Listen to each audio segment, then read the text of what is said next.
Hari ini saya mau sampaikan pesan spesial buat kita semua. Tuhan bisa memakai siapa saja. Dan kalau Tuhan bisa memakai siapa saja, Tuhan bisa memakai engkau. Siapapun saudara, Tuhan bisa pakai. Kadang-kadang kita berpikir bahwa untuk kita bisa dipakai Tuhan, itu harus pinter, harus berpengalaman, harus punya karisma, harus ini, harus itu, dan seterusnya. Tapi saya mau ngomong begini sama saudara, sekalipun gak pinter, gak punya karisma, gak punya pengalaman, gak ini, gak itu, kalau engkau percaya, God can use you. If God can use anybody, God can use you. Kalau Tuhan bisa memakai siapa saja, Tuhan bisa memakai engkau. Dalam kondisi seperti apapun saudara, Tuhan bisa memakai engkau.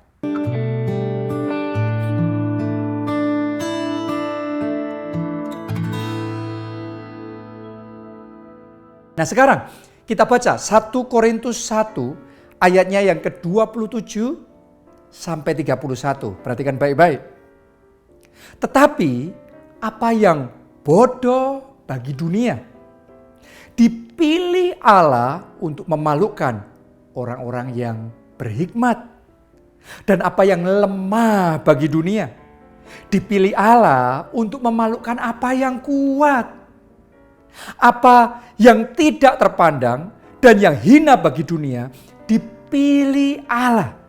Bahkan apa yang tidak berarti dipilih Allah untuk meniadakan apa yang berarti.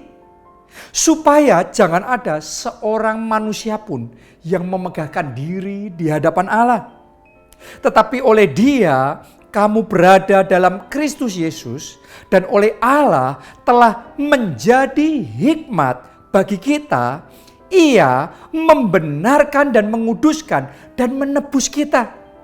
Karena itu seperti ada tertulis, barang siapa bermegah, hendaklah ia bermegah di dalam Tuhan. Anda baca di situ tadi, Allah itu memakai orang yang bodoh, yang lemah, yang dianggap tidak berarti, gak ada apa-apanya. Tuhan bisa memakai siapa saja. Kenapa Tuhan mau pakai siapa saja? Simple. Karena Tuhan tidak mau kita jadi sombong. Tuhan tidak mau kita jadi tinggi hati, bermegah di dalam diri kita sendiri. No. Kalau yang bodoh bisa dipakai Tuhan melakukan perkara yang besar. Kalau yang lemah, yang tidak berarti, yang tidak berdaya, bisa dipakai Tuhan untuk melakukan hal-hal yang mengagumkan. Maka semua orang akan tahu bahwa pasti yang mengerjakan di balik semuanya itu hanya Tuhan. Jadi Tuhan yang dapat kreditnya, Tuhan yang dapat kemuliaannya, Tuhan yang dapat pujiannya. Jadi kita harus mengakui semuanya karena Tuhan. Saya sendiri bisa jadi pemimpin sampai seperti hari ini. Sejak dari awalnya benar-benar berbeda sekali keadaan saya. Awalnya banyak orang merasa gak mungkin saya bisa. Kenapa? Karena pertama kali saya jadi pendeta itu umur 20 tahun. Dan banyak orang berkata terlalu muda. Gak mungkin, gak ada pengalaman, belum cukup dewasa. Masa jadi gembala sidang umur 20 tahun. Jadi banyak yang menakutkan, banyak yang gak percaya. Bahkan bukan hanya orang secara umum, tetapi rekan-rekan pendeta pada waktu itu bukannya mensupport, mendukung dan membesarkan hati saya. Tapi malah mereka datang dan berkata kepada jemaat-jemaat yang saya pimpin bahwa gembala kamu itu masih anak kecil. Bodoh sekali kamu kalau mau digembalakan sama anak kecil. Jadi kamu ngapain di situ? Kamu keluar aja dari gereja itu. Jadi buat orang secara umum, saya masih terlalu muda. Buat para pendeta yang lain, saya pun juga masih terlalu muda, gak pantas, gak layak untuk jadi pendeta.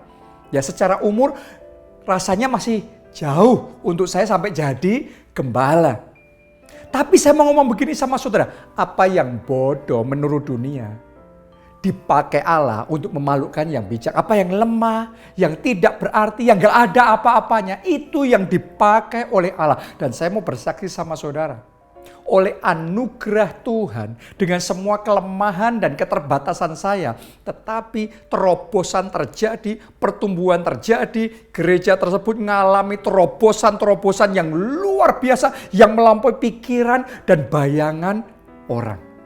Dan ketika semuanya itu terjadi, kita ngerti satu saja alasan dibalik semuanya, yaitu Tuhan. Semuanya karena Tuhan. Semuanya oleh anugerah Tuhan. Tuhan yang mengerjakan semuanya itu. Dan Tuhan yang layak menerima segala hormat, pujian, dan kemuliaan. Jadi kalau Tuhan bisa memakai saya yang gak ada apa-apanya, yang terbatas, Tuhan juga bisa memakai saudara. Dalam keterbatasan saudara, Anda terlalu muda, Anda terlalu tua, Anda mungkin kaya, Anda miskin, Anda pria, Anda wanita, siapapun saudara, Tuhan bisa pakai.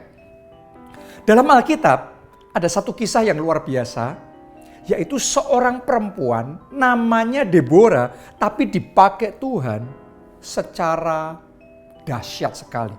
Ya, Deborah ini seharusnya karena dia seorang perempuan gak mungkin bisa jadi pemimpin. Tapi hebatnya karena Tuhan, dia bukan hanya jadi salah satu pemimpin, tetapi dia jadi pemimpin puncak bangsa Israel pada zaman itu. Deborah ini jadi satu-satunya hakim yang pernah dimiliki oleh bangsa Israel yang memimpin bangsa itu. Jadi Anda harus ngerti kata hakim ini beda sama sekarang ya. Hakim yang dimaksudkan di sini adalah pemimpin tertinggi bangsa Israel pada zaman hakim-hakim. Dan Deborah itu satu orangnya.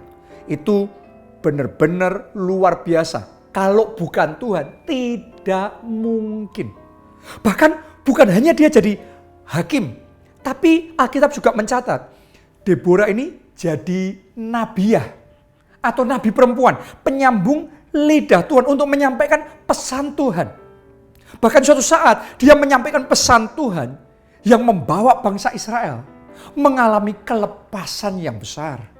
Dia menyampaikan pesan Tuhan bahwa sudah tiba waktunya mereka bangkit dan melawan musuh-musuh mereka. Karena Tuhan akan menyertai mereka dan Tuhan memberikan kemenangan. Sayangnya pada waktu itu ketika pesan itu disampaikan, gak ada yang berani. Semua yang pria, yang laki, gak ada yang berani. Jadi di saat yang pria, yang laki, yang harusnya berani, tapi gak berani.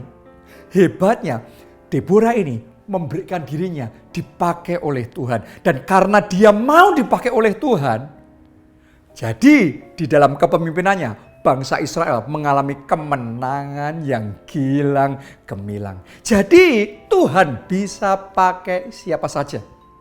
Tuhan bisa pakai Deborah yang secara manusia nggak mungkin. Tuhan juga bisa pakai saudara. Dalam semua keterbatasanmu, dalam semua ketidakberdayaanmu, Tuhan bisa pakai saudara. Itu sebabnya hari ini, ayo buka hati.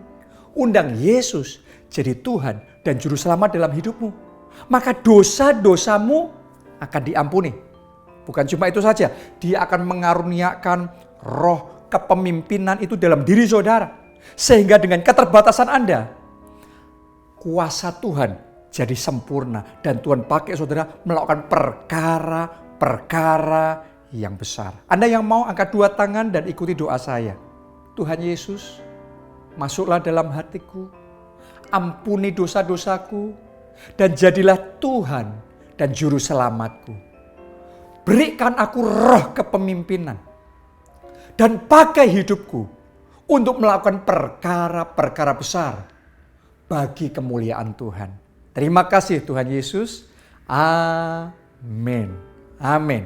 Ada satu pertanyaan yang saya ingin saudara jawab di kolom komen. Perkara besar apa yang Anda percaya Tuhan akan kerjakan melalui hidup saudara?